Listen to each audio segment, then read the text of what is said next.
Hey, welcome everybody. If you're over here on my Substack channel, I appreciate it, number one.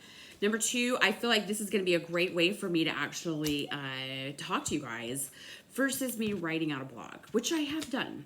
I actually took it down because though I have throughout my life enjoyed writing, I just don't feel like doing it right now. So it's just not high on my list. But for me to jump on here and actually just do a video, this is easy. And I love it, actually. I called my blog Paige's Tabloid, so I figure I'll just call this the same thing. So even though we're not reading a tabloid, you can kind of get all the deets over here on this. So my first one, of course, I would love to just tell you my story and how I started and why I'm here, where I'm at today. Not that I'm anywhere great, but just to give you the lowdown. I know me personally, I've always been a maker.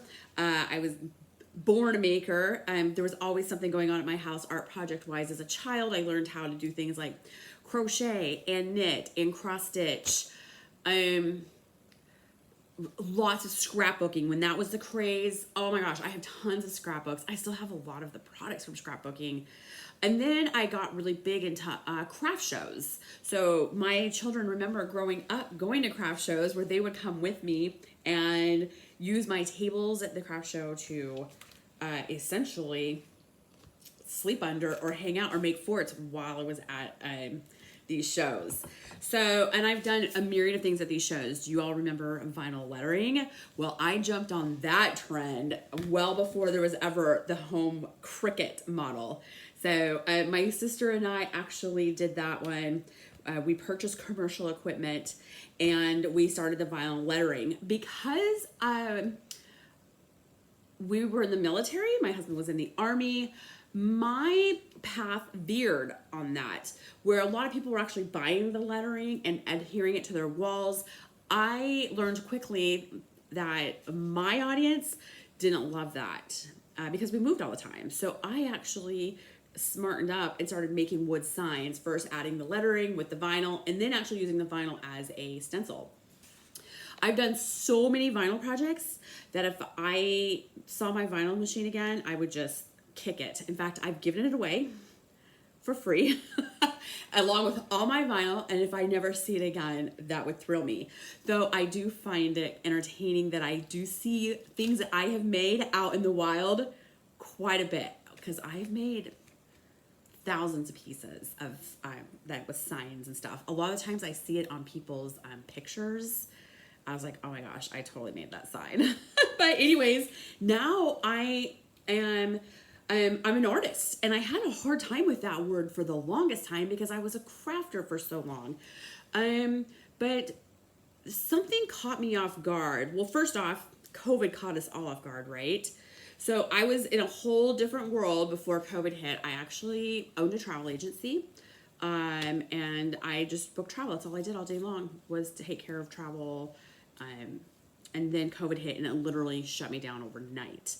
And there's a lot of aspects about the travel world that I don't love. So sometimes I miss it, most of the time I don't. But during COVID, I noticed a lot of people jumping online and like sharing their talents. And like in just ways that just blew me away, where I could not stop watching. So it got me thinking, and then I started taking a few classes online, it blossomed from there. And I ended up taking a class about faces.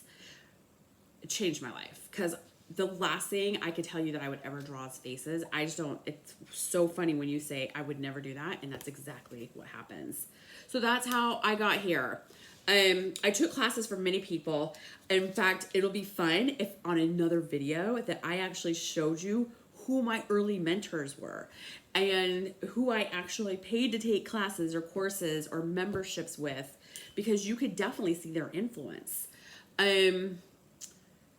Yeah, now, I mean, while I do take classes, I'm not highly as influenced by them, mainly because I feel like I have my own voice and my own style. So I don't really find it as fun anymore to take as many classes as I did. But the classes helped me with everything and how I started. So it was fun while it lasted, for sure. And yeah, that's the end of that. So now my name is Paige Tyler. I'm an artist, and I call myself a Western expressionist artist. Western nautical expressionist artist. And that's how I started. You actually see I'm in a room in my house. I put some butcher paper up here and put my paintings up here. I put myself little notes, and I take this butcher paper down every once in a while and replace it. You can see all sorts of things. And I have these upside down right now because I don't like them. So when I don't like something or something frustrates me, I just turn it upside down and walk away. What happens is it might get painted over, but that's okay. Anyway, so that is how I started. Then some exciting things really happened to me. I had a gallery. Karen Ander, hey, reach out to me and said, oh my gosh, I'm blown away by your work. I really would like to represent you, which just, I was like, wait, what? So I worked with her for a while. I've had other galleries reach out to me. And really what I truly like to do is just sell direct to my clients that I find online. Instagram is my main place where I love to hang out. I have a Facebook. I don't keep it that much. And I'm on everything else too. I'm on TikTok, Lemonade, if you all haven't heard of that yet. But that is basically how I started. And no, I don't have a problem with the word artist today. It took me probably 2 years to get over using that term and being afraid to use that term, because I'm always, you always think someone's gonna be like, you're not an artist. Or what makes you an artist? Or did you go to school for art? I didn't. I went to school for business, something completely different. But what I do know for a fact is that there is an audience for every single piece of artwork out there in that world. I notice this all the time, because I mean, how many of you times have you seen art where you're like, not for me, not my style, but yet it just sold for like a ton of money? And you're like, wow. In fact, a couple years ago, this blows me away. There was an auction in Italy where a famous sculptor sold an invisible sculpture for $15,000. You know what? If you can sell invisible sculptures for that much money, you can sell anything. And there's always an audience for everything. So I keep that in mind when I'm working on my art, that I don't make art for everybody. I just don't. And I know for a fact that people look at my stuff and scoff at it or think, ugh, whatever. But that's just part of the game. And I just make it for the people who like it. I like it. So, and that's all that matters in the end. And from there, I will grow and take it further. And this is what I hope to pass on to you guys too, is that you should not make art to sell, that you should just make art that you like, and that the people who like it will find you. And just trust that. And that's what I have trusted. And it's taken several years, but I now have a steady little income from it. So it's fun, and I like it, and I enjoy it, and I get so excited every single time. I hope I never lose that thrill of when people buy something and I'm just like, oh my gosh, especially when it's someone new. But I just, so I'm sitting here at a little desk.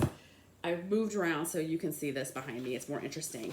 But this is the desk. I just kind of move it around here, but I have in front of me things that I'm working on. And then I literally just have piles of paper and canvases in every corner. So whenever I feel, inspired, that I can just grab it and do it and throw a blank canvas up here and get started. One thing I do is I always work on a minimum of 2, sometimes up to 5 different things.